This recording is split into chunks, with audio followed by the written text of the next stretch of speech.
A Macomb tradition to honor veterans and lost soldiers has reached its 40th anniversary this year. 3 remaining veterans, all founders of the Flags of Love project, were honored during the weekend. Here are Moore's News 3's Terrance Black with a look at the event.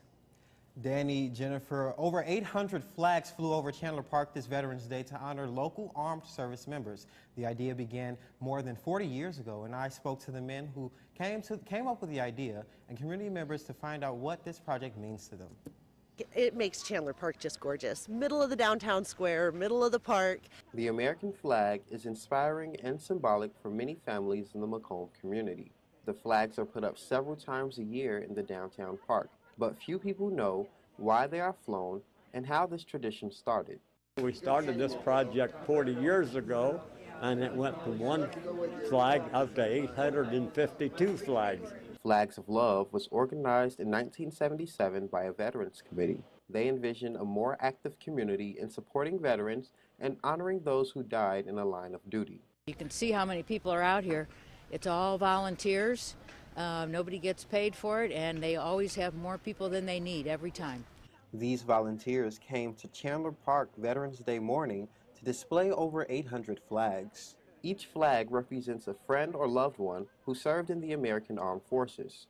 We have friends and family that were killed in Vietnam that are on the wall in Washington, and so I'm kind of doing this for their memory too.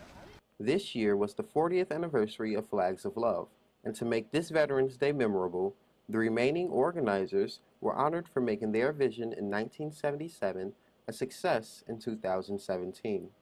We can't tell you how much we appreciate it, gentlemen. This is something that people all across the Midwest talk about. It's what makes Macomb special. When I saw the press release for this, that was when I learned that my grandpa, Bill Wayland, was part of the original committee 40 years ago who came up with the idea to start doing Flags of Love. After 9 hours, the flags are taken down and stored until the next holiday. I love seeing the flags. I always have, because I knew how hard my grandpa worked to make this happen. Robert Anstein is an Air Force veteran and one of the remaining organizers of Flags of Love. I am just thrilled that the community would support a project like that, and the younger people and the new people in the community are willing to be a part of it.